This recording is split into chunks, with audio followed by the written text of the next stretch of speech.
Good morning. Welcome to another edition of Duval Rundown. Pleased to be joined, as always, on Mondays with voice of the Jaguars and host of the Frangie Show, Frank Frangie. Frank, how are you feeling, and how was your trip to New Orleans? It was a great trip. It was a great trip, a great game. I feel better. I had a little bit of cold. I was a little nasally during the broadcast, I believe, but we're getting closer, Hayes, and it's getting closer and ready for the season. But it was a great trip. New Orleans always means good food, a lot of fun, although I didn't have a whole lot this trip. But it's a great trip there, and I thought it was a good performance by the Jags. I did. What stood out to you? Because I agree, it looked like hard to find a lot to complain about this effort against the Saints. Yeah, and I try to not to get. We talked about this last week. I try not to get too caught up in the preseason game. You don't know who's playing. You don't know how many starters are playing. Nobody's game plan. But you got to assess something, right? We're paid to assess what we see. I thought they looked really good on offense. I am very encouraged about what I think this offense will be, Hayes. I think Trevor Lawrence looks as comfortable. He's 14 of 17 in the preseason now. Of those 3 incompletions, one was a drop by Brian Thomas Jr. yesterday. One was a bad throw last week to Brian, and one was a throwaway in the back of the end zone yesterday. So I think Trevor's looked confident. The communication looks good offensively. I think the line has played better. Remember, they didn't have Travis Hunter or De'Ami Brown yesterday and went right down the field on both series. Now, they messed up the first one when he got stepped on, but they went right down the field both times. So I like what I've seen from the offense. It looks very comfortable for me. The defense looked good. It's hard to tell too much because the Saints, A, aren't very good, and B, didn't start their starters. So, but I liked what I saw. There was nothing. I thought they improved and corrected the things they needed to correct from week 1. It's probably the biggest thing. Yeah, I would agree. Operationally, they were very clean. And really what stood out to me is the offensive line was incredible. Down Anton Harrison, no Chuma Adoga, and that unit was unbelievable because everything was working. They were 6 of 7 on third down in the first half with the starters out there. The running game was great. The backs looked great. Trevor had time. Walker Little is taken some certainly some grief at left tackle, but it was hard to find fault in really anything yesterday, and that applied to the whole unit. What do you think about the offensive line's effort? I thought they played well. I agree with you. I thought the offensive line did play well. And I still think that's a work in progress. You and I have had this talk on the radio show, Hayes. I think Robert Hainsey's their center, and I think Ezra Cleveland's their left guard. Everything else is in play right now. I think Walker Little played better yesterday. I thought he played pretty well. Anton Harrison wasn't there. Fred Johnson did okay. Fred Johnson played a lot of the football game, by the way, because he played right tackle with the 1s and then left tackle with the 2s. So he played a lot of football. But I like the fact that they've got numbers there. I think the backups are going to be pretty good. Whether it's Edoga or McCary, they're going to be pretty good at right guard. So for the first time in a while, the Jaguars have some depth along the offensive front, which I think is important. And so, yeah, I thought the line played well. Yesterday was a good day for the Jaguars. Again, don't make too much of a bad day in the preseason. I don't want to make too much of a good day in the preseason. But I thought they showed correction. What I feel best about is Trevor Lawrence. Because let's be honest, how 16 goes is how the season's going to go. It's great they've fixed all the other spots, and it's not a one-man sport. I know that. But it's always been quarterback-centric. Well, it's more quarterback-centric than it's ever been. And boy, Trevor looks good to me. Confident. I thought he scrambled out of trouble. I thought he threw a ball away when there was nothing there. I thought he made plays when he got to his second and third progression. I thought Trevor Lawrence looked really good. I think that's what jumped off the page for me. Yeah, and like you mentioned, outside of the fumble, it was about a flawless effort. And we've mentioned this with Trevor before. It's almost like he has to go through mistakes at the NFL level that most quarterbacks would have probably made in high school or college. Like, again, if you get stepped on in a handoff, just fall down and move on. He tries to make the handoff to Bigsby, and it's botched, and it leads to a turnover. But again, very fixable. And really, I mean, everything else, I agree with you. I mean, hard to find fault in anything. He definitely looks in rhythm, looks confident. And schematically, this offense, I can't wait to see what Liam Cohen has in store starting week 1, because he's barely showing anything. And it still looks advanced compared to what we've seen over the last decade offensively from the Jaguars. Yeah, I think I think his offense is a big deal. I agree with you, Hayes. His offense is a big deal. We haven't seen a lot of it, I'm believing. There's a reason he got the job. There's a reason the Bucks hired him and the Rams have hired him, and the reason he was a hot commodity. There's a reason the Bucks tried so hard to keep him, right? There's a reason some Bucks fans wanted them to move on from Todd Bowles and make Liam Cohen the coach. That stuff's all real. And yeah, I agree with you. I like where I think they're going. I also think this, no matter how much fancy there may be in the offense at some point, Liam made a good point. Everybody runs the same plays. It's when you run those. And he does seem committed to the run game. I really do. One thing that I love, Tank Bigsby on the one play, the screen where he had to kind of change directions on the first drive. Man, I was impressed by that. I think and by the way, I think Tank Bigsby is running back one. Travis Etienne's a good player. He's got a really good camp. But I like what I saw from Tank Bigsby. I'm sure you'll get to Bayshul Tootin coming up in a bit too. I like the way both those guys run. They're similar downhill runners. I like that running back room, boy. I really do, Hayes. Yeah, and LaQuinn Allen as well. That's where I was going to go next, Frank. And I totally agree, because you look at, I don't know why you'd get rid of any of these four backs. I mean, they're all contributing, and it's a 17-game regular season, and it's the most punishing position in the NFL to play. So, yes, it looks like you've got maybe a bit of a surplus, but, it only takes one injury before that surplus is just, okay, now you've got a good trio. And if another injury happens, well, okay, now you at least still have a good duo. But if you were to move on from one of these guys, I mean, obviously it would be Etienne or Bigsby. But, yeah, I'm with you. I would stand pat because you have to like where they're at. I agree. It was good to see Tank Bigsby have the nice catch and run off the screen, because that's sort of him showing that he's elevating his all-around game. But to your point, how Liam Cohen utilizes running backs, the four of those guys yesterday in the first half combined, again, this is Bigsby, Etienne, Tootin, and Allen, 12 carries for 65 yards and 6 catches for 45 yards. That's all in the first half. Now, again, as you mentioned, the Saints aren't very good, and they may be the worst team in the league. But that's amazing productivity when you're not game planning, when you are kind of going vanilla with your scheme, and all four of your running back, and they all contributed. This isn't like, well, one guy had 60% of this. It was almost quarterly in terms of the yardage production. And boy, they all four just seem to be great fits for what Liam Cohen is asking of them. Yeah, and the first thing you said in that, Hayes, it's a 17-game schedule, and running backs get hurt. I mean, running backs get hit harder than anybody in football. Think about that. Receivers sometimes get hit, but sometimes they don't. Sometimes they catch it and score touchdowns. Sometimes they step out of bounds. Sometimes the pass is incomplete, right? Quarterbacks get hit sometimes when they let the ball go, but a lot of times it's a clean pocket. Running backs always get hit. Nobody takes hits more than running. And nobody in the sport takes a hit as often as a running back does. Nobody. They're the guys that get hit the most. That's why a running back's old at 30 or 31 years old, because they get hit so much.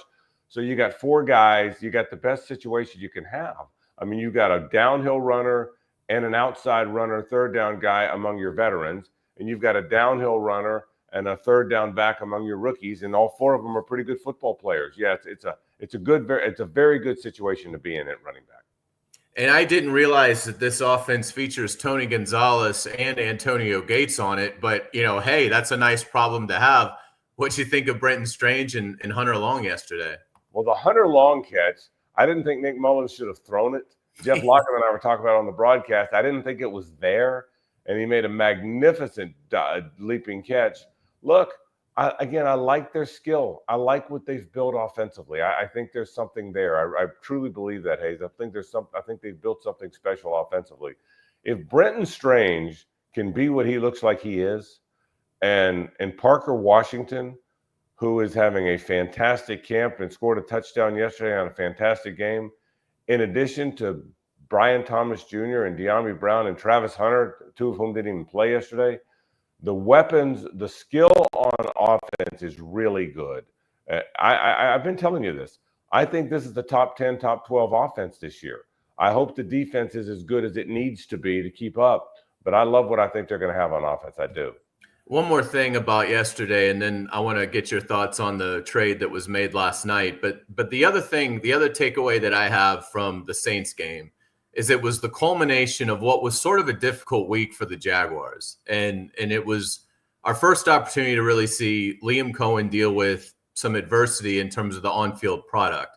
They weren't particularly sharp against the Steelers, particularly defensively. And offensively, they weren't very clean operationally. So Monday, he strips it back down to ground zero. They have the most basic practice an NFL team would probably ever have in training camp. We're just going to snap the ball, and as soon as the ball is snapped, you're going to take one step, and I'm going to blow the whistle just so we can make sure you guys know what you're doing. Then Tuesday, they have a good practice. Wednesday, they're off. Thursday, they have a tough scrimmage, sloppy again. But by Sunday at 1, they were ready to play. So the buttons that Liam Cohen pushed were the right buttons to go get a very good effort out of his starters. Yeah, I think I agree with all that. I think from an observation standpoint, the reminder to all of us is don't get too caught up in what's happening, what you think you see. There's a reason training camp is what it is, Hayes. There's a reason it's 4 or 5, 6 weeks long. There's a reason there's 3 preseason games, even though I think that's too many. There's a reason for all this. To your point, how you deal with things that don't go wrong, how you correct. I think that's what you're talking about. How you correct. Liam Cohen seems to be a guy that's very good at that. He seems to be very connected to his team. Sometimes you got to get on him harder. Sometimes you got to, peel off the layer and say, listen, guys, I need more out of you than this. You got to be better. Sometimes you need to coach him up and love him up. I think he's got a good feel for that. Again, I'm careful not to get too caught up in, okay, they didn't cover anybody against the Steelers in the scrimmage. The offense looked lousy. Well, okay, it's practice. Give the coaches a chance to fix that. Similarly, I don't want to get too caught up in how good they were against the Saints. The Saints aren't very good. The Jags had all their starters in the first 2 series. But what I do like is, to your point, the processing seems to be good, doesn't it?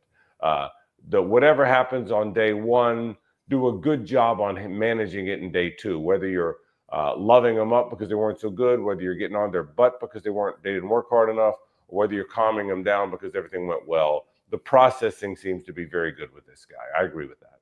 And then last night we had the rare player-for-player trade, at least in terms of the Jaguars' history. The Jaguars pick up Khalen Saunders from the Saints, a defensive tackle for Luke Fortner, third-round center from a few years back. What'd you make of the deal, and do you like the trade? Well, I do like the trade. I think the thesis statement, you wrote it in a column for 1010XL, or maybe you take it back. I think you tweeted it. But the thesis statement is what you said. You traded a guy that you probably weren't keeping for a guy who comes in at your weakest spot. I think you hit it on the head, Hayes. You trade a guy you were going to cut and bring in a guy at your weakest spot. So I like it very much. I think there's a couple layers here. Number one, the defensive tackle spot was a problem and might still be a problem. That's the one area they don't know what they've got in Eric Armstead and Mason Smith. Remember, these coaches haven't seen them practice. These coaches haven't seen those guys on the field in real practice. You can have a mini camp or an OTA. So they don't know what they've got at the 3 technique. Devon Hamilton hasn't been himself as a shade. He's not the same guy he once upon a time was. I think most people would admit that he's trying. He's a great kid. He's trying to battle back. So that was an area of weakness. They needed to find something there. I don't know a lot about Khalen Saunders. I didn't know who he was till I saw the trade come down last night. But then we all saw the tipped interception against the Chiefs after the Chiefs traded him to the Saints, and which is a fun play. He's a fun-loving guy. He's a great leader, as you also pointed out. He's a very energetic guy, and he's 330 pounds, and he can clog the middle, and they didn't have that. And the Jags were dealing from a position of strength because they're very deep along the offensive front, and Luke was a guy that probably wasn't going to make the team. I also think, and this won't matter much, this won't resonate in the fan base, and I get that, but I also think there's a human element of this too. I think you're going to see, when Liam Cohen speaks, Hayes, I think you're going to see him say, look, I like Luke. I coached Luke. He coached him in Kentucky. There's nobody that doesn't like Luke Fortner. Luke Fortner checks all the boxes of the software stuff. So why not give Luke a chance to catch on somewhere else? He was a 3rd-round draft pick. That does get people's attention. There are a lot of times where a 2nd, 3rd, 4th-round draft pick doesn't work out somewhere and goes somewhere else and works out better at his 2nd place. I know to Jags fans, what we saw was a guy that wasn't physical enough to be an offensive lineman in the league. But that could change. So I think there's a human element here, Hayes. I think you're going to see Liam say that he's hoping Luke gets a 2nd chance and catches on. But more importantly for the Jaguars, it was a position of surplus where they traded a position, a guy that wasn't going to make the team, to your point, to a guy that I think will really help the team. Man, they needed defensive tackle help. They really did. And hopefully that'll really help. Yeah, absolutely. And you mentioned Saunders' interception against the Chiefs that displays his athleticism. He's played a lot of football. I mean, he has 27 combined starts over the last 2 years playing in New Orleans. If you go back 3 years to his final year with the Chiefs, he's played 1,405 defensive snaps. That's a lot for a guy that is, obviously a specialized role on that defensive front. This is somebody that over the last 3 years has been able to go out there and really do a nice job. And so, I mean, that's the thing that I think so encouraging. You mentioned Devon Hamilton. Do you think this closes the book on Jefferson here? I don't know about closes the book. I think he's a second-year player. He just got here, right? It's his first year with the new regime. He's only his second year in the league. I think there's something there for Jordan Jefferson in time. I don't know that he's a factor this year. I can tell you that. I think the Devon Hamilton and now Khalen Saunders play that position. That's my guess, and I don't know that for a fact.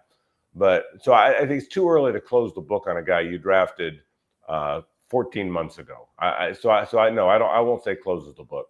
But I think for now, you needed a guy that could factor that position, and I don't get the sense that Jordan was going to factor that position. One other thing about Saunders, too, excuse me, I'm still fighting this cold a little bit, Hayes. One other thing about Saunders, too, is he can be a pass rushing shade. You don't see that all the time. These 330-pound shades quite often wind up being run stuff guys and two-down guys, and I'm sure he's a two-down guy, but he's almost been a better pass rusher than a run stuffer in his career. What you need is someone push the pocket enough in the middle to give those ends a chance. If you can't push the pocket in the middle at all, then the other team can chip those ends all day long and double those ends. And I think what Saunders gives you is a guy that can affect the pass rush from the middle of the field a little bit and give Trayvon Walker and Josh Hines-Allen a chance to be effective. So I'm very excited to see what he's like as a Jaguar. So, Frank, we'll get you out on this. How do you think this week goes for the Jaguars? How do you think Liam Cohen will handle the couple practices they have in Jacksonville before they head to Miami to joint practice with the Dolphins and then wrap up the preseason with Saturday's game? Yeah, I'll go back to what I told you on the air. I thought the three most important days before the season were that scrimmage, which we watched, the Saints game, and now the joint practice with the Dolphins, which will be on Thursday. My guess is, and I'm just guessing at this now, so I don't have any intel. I don't want to misrepresent it, Hayes. But my guess is this week you will see a real robust practice with the Dolphins. They'll have pads on one time here before they get there, but I don't think it'll be particularly physical.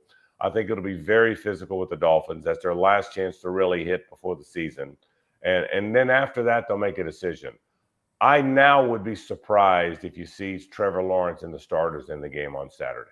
I wasn't sure about that, but I think Trevor's gotten his work in, particularly after you combine what he's going to get in the joint practice, excuse me, with the Dolphins on Thursday. I would guess, and it's a guess. And by the way, I thought Nick Mullins was pretty good the other day. I thought Nick doesn't have a great arm. We know that, but I think he's accurate. He knows the offense. I thought he needed a game like that to solidify himself as the backup quarterback here, and I think he's done that now.